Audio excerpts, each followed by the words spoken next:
What if I died tomorrow? For some, this is a rather meaningless hypothetical. As the great Tokugawa shogunate spy Trump-san once said, "What if a bomb drops on your head right now?" Anything could happen, and realistically, death is the inevitable outcome of our life. So while experiencing it sooner rather than later in my life would be tragic, especially for my family members and friends, it's gonna happen eventually, and I'll find out firsthand what happens. But to me, this question isn't really about the afterlife, or the constant threat of death looming over us like the sword of Damocles. When I think about the hypothetical of me dying tomorrow, I tend to think about what I have accomplished in my life, and whether I have lived a good life, or if this whole thing was one big disaster that ended in an embarrassingly quick way. But you might be asking me, how do you know for a fact that this is what you would think about if you thought death was on your doorstep? Because I experienced it firsthand. It was a pretty stormy day on the shores of Greece, yet I decided to take a swim anyway, since the water looked calm to me at the time. I had pretty scratched up swimming goggles, but they were enough to see underwater. I wasn't alone, and this was supposed to be a relaxed swim to just get a feel of the beach. Then, without any warning, or at least from my perspective, I got caught in a rip current. A current that takes you away from the shoreline into the ocean, and if you're not careful with your stamina, it can actually be deadly. While I was actively trying to swim against the current to not get pushed out even further into the ocean, the waves intensified immensely, and they were thrashing me into the direction of some boulders that stuck out. When I looked back to see how far away I swam from the shore, the distance was far greater than I expected. I quickly realized in what a perilous situation I was and started screaming for help. Some people heard me, but there were no lifeguards around, or ropes that I could grab onto. I'd probably have to wait for emergency personnel to arrive to rescue me. Fun fact, it was a rocky beach as well, so I was wearing swimming shoes so I could stand on the rocks more comfortably, and the current ripped them away from me like it was nothing. So, at this very moment, I really thought I could die. I didn't know if I was fast enough to outswim it, and the thoughts I had upon witnessing what might very well have been my own demise I still remember as clear as day, and they'll probably stick with me until the day I actually die, because spoiler alert, I survived. Guys, I don't have that Avril Lavigne money where I can just clone myself and let the clone become a pop icon upon my departure, and start making videos in a different genre. For context, this YouTube channel didn't really have the videos that I'm known for now. Maybe my Trickle Up Economics video, but that was it. So, what could have some of my last thoughts on this earth have been? Mind you, my mind was going at a mile a minute, so I had multiple thoughts over a very short period of time. With them being, I should have never spent this much time in school. All of those years of preparing me for my life, wasted. I could have actually done things I enjoyed rather than stressing out about all of this unnecessary schoolwork. And then I had a realization of, oh, so this is what feelings, emotions, and general experiences all of those stories of horrible accidents were trying to describe. I lived my life as a coward, and a victim of his circumstances, always reacting to life instead of trying to start anything on my own. And lastly, I have never achieved anything in my life. I have no legacy. I'm gonna die alone, and I regret my entire life up to this point. These are not great thoughts at all, even without the pretense of being on the brink of death. But as your possible last thoughts on this earth, absolutely horrifying. And if I were to die there as well, it would not have been peaceful at all. I would have thrashed around like a wild animal while trying not to swallow any more seawater.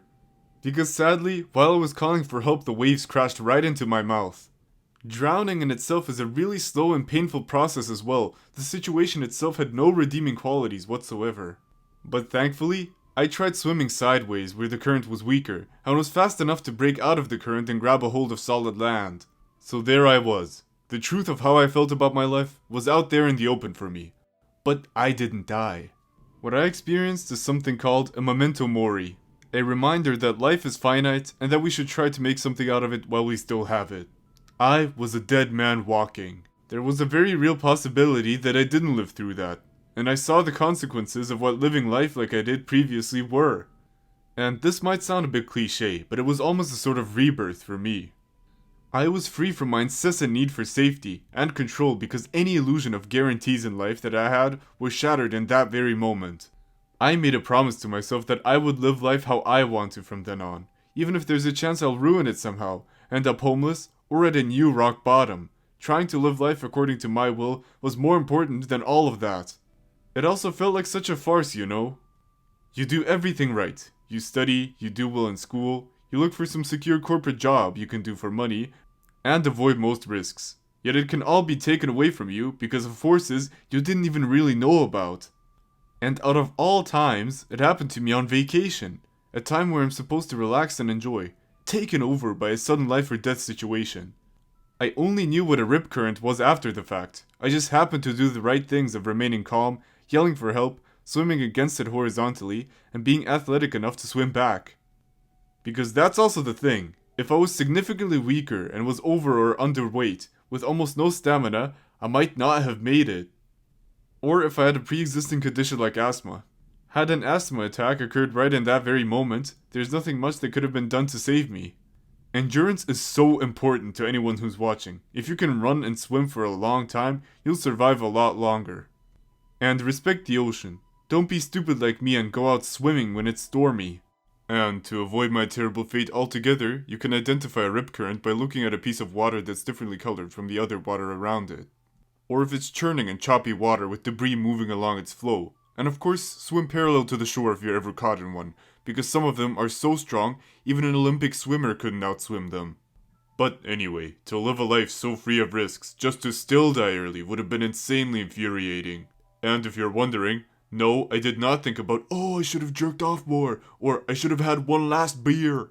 All of the temporary pleasures I experienced were completely irrelevant to me in the moment, and I might have even forgotten about them.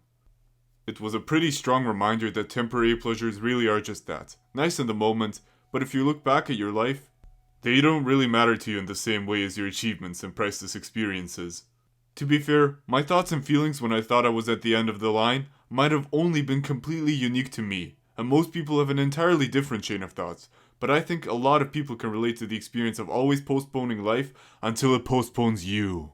This whole experience was a big part in starting this YouTube channel in the first place. I always wanted to make some sort of YouTube videos, but at the time, I didn't even know what topics I would talk about. So, I just figured it out along the way.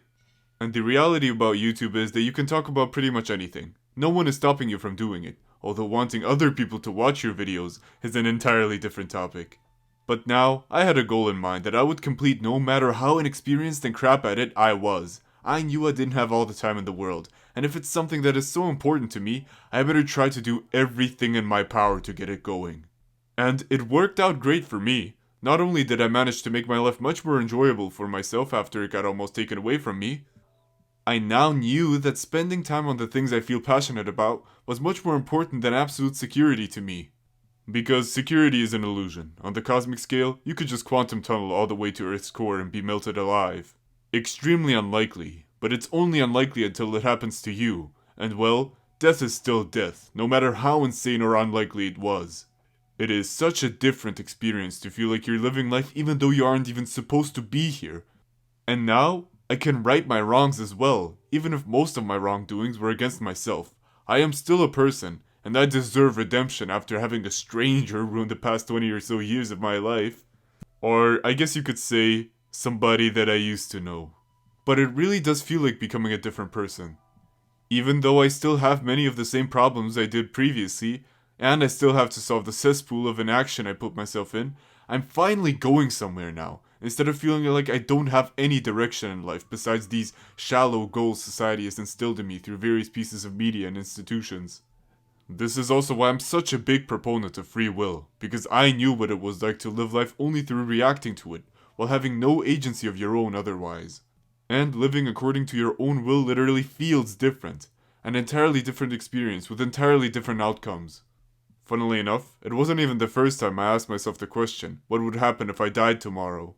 I even thought about it on my way to Greece, which might have been some sort of premonition, but I digress.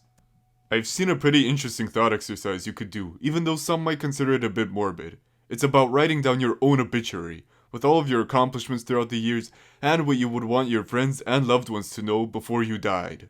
To not only see if you're satisfied with your choices during the past years, but to help you realize what you always wanted to say, but just never found the time to do it. Most of the time, you can say what you have to say before you ultimately pass away. Because this is also something I realized, at least about me personally. There is an entire world in my head, and there's so much I want to talk about and make, not just with video creation necessarily, but writing my own short stories, for example, or writing my own songs. To me, I know all about which videos I want to make and what I want to say to the world. But I get carried away with real life problems and suddenly, a whole month has passed and I've only got one project done that I wanted to make, even though I made a promise to myself that I would do so much more. Time is absolutely relentless and it keeps getting faster and faster each day, it seems like. Like, I genuinely have promised to myself to practice guitar, for example, at least once a week. But then, I go back to my usual routine and oops, it's been literal weeks since I last played it. I just forgot about it and I can't go back in time to play it again. This might actually be linked to a phenomena called ghost time, where the activities you do on your phone are far shorter than our brain is able to process, so it forgets about it for the most part. So even though you spent like 12 hours on your phone, to your brain, it feels like you only had 4 hours of conscious experience. There is a good explanatory video I'll link in the description below if you want to dig into it a little further. But I think most of us know by now that our technology is capable of man-made horrors beyond our comprehension. Nothing new.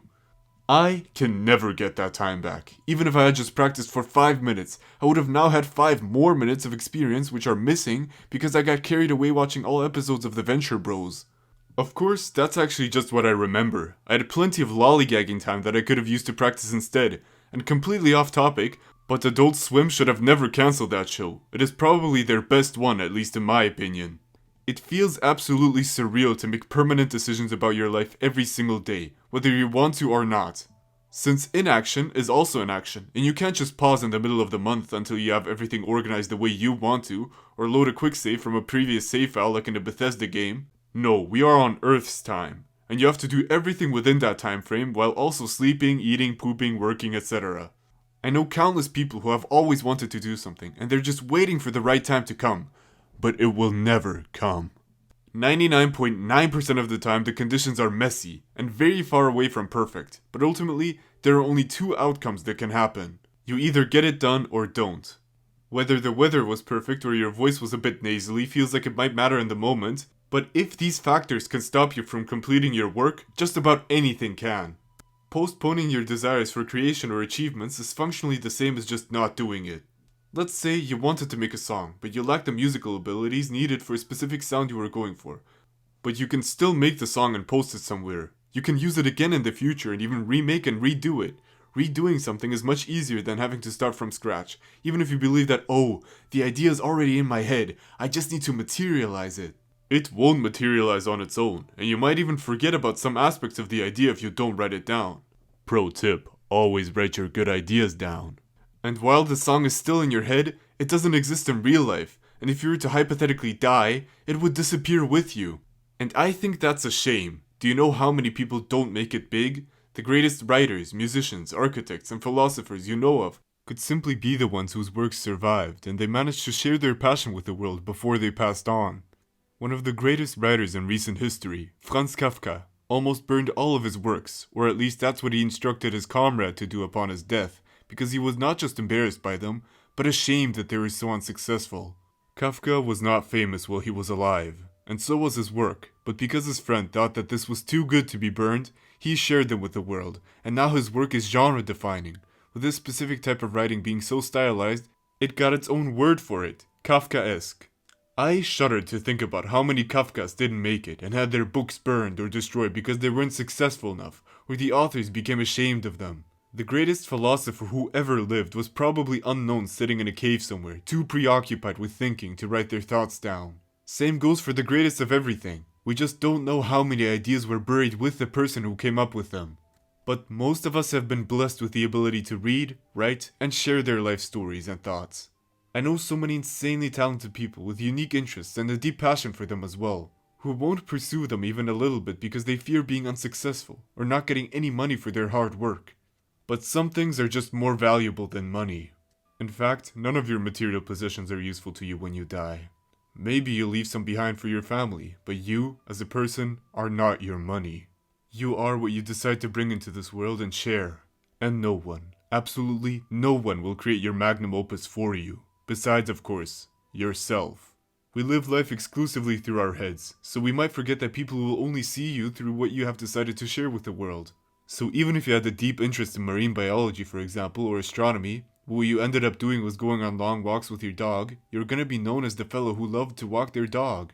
And while this is true, and this might have even been something you enjoyed, Your actual deepest interests are lost with you if you never share them. I feel like a lot of people think that they live somewhere around 80 years old, so they have plenty of time to do the things they want to do, but in reality, we have no idea how much time we have left here. We can guess, but the only thing we have at all times is the present, right now. But even if you start trying to live life differently, the battle for your will is not over yet. For example, I want to create more videos, but I feel like they need to be good enough before I put them out. I wouldn't say I suffer from perfectionism necessarily. It's more like I have an incredibly high standard for what I consider to be good enough. Of course, this has led to some very high quality videos in some cases that I'm pretty proud of, but for the most part, it's more suffering than it's worth it, especially because my taste is ultimately subjective. And what I consider to be good enough, some people will consider trash, and some people might consider it as a masterpiece. As a YouTuber, I've gotten both of these types of comments under the very same video. And this isn't just about YouTube, but about creation in general. If you feel like you really have something to put out into this world, do it, even if it's terrible, and to be honest, your very first artwork or creation will likely be flawed, because masters are made, not born. Do it for yourself, and who knows, maybe you'll get the pleasure of other people enjoying your creation as well. Or it might just sit there, as a memento of a time gone by.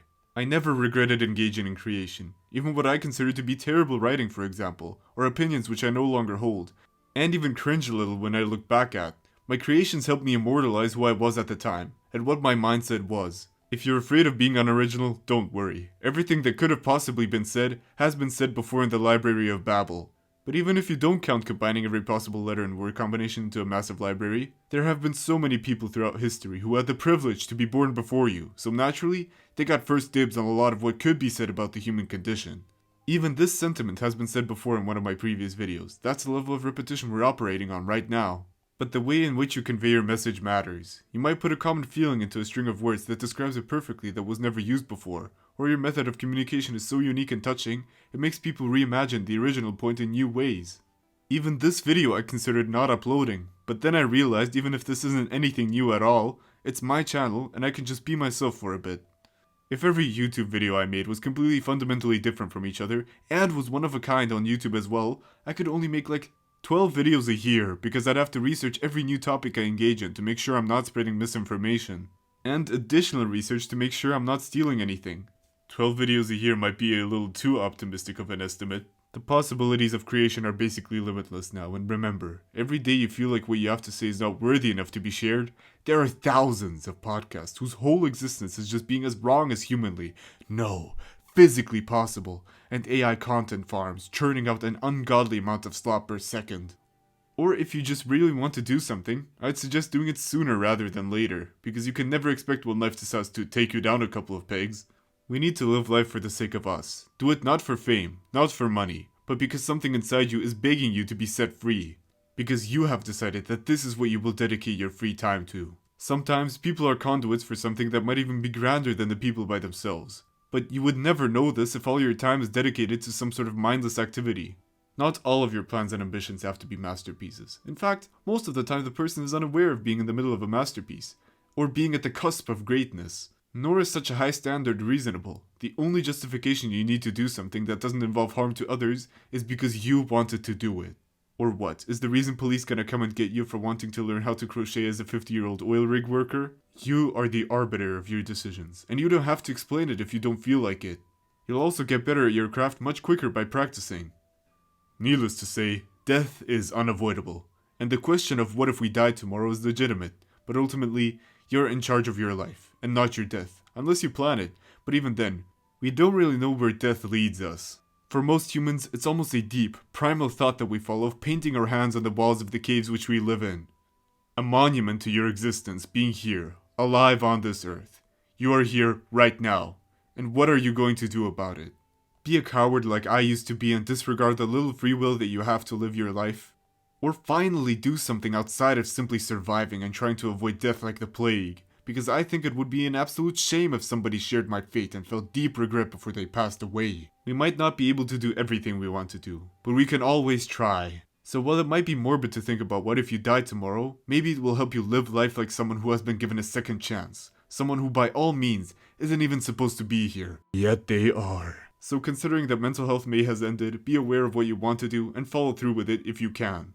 I know I mentioned my experience of being close with death a couple of times on my channel, but I never really went into it in detail, so I wanted this here for clarity, and so that people can understand my motivation for the sorts of videos I make. Don't worry, the long, thoroughly researched video essays are still coming your way. I just wanted to make something new, and practice what I preach. And for context, if this seems familiar to you, I did talk about this, but for some reason, I never uploaded it to YouTube, so you're not crazy for thinking I said something very similar before. For some, life really does start after realizing they only have one, as far as we know at least. Thank you so much for watching, and a special thank you to my Patreon supporters, you guys are the best. And shout out to Queen Green and Kavusher for being new members, you guys are awesome. Join my Discord with the link in the description below if you feel like it, and au revoir.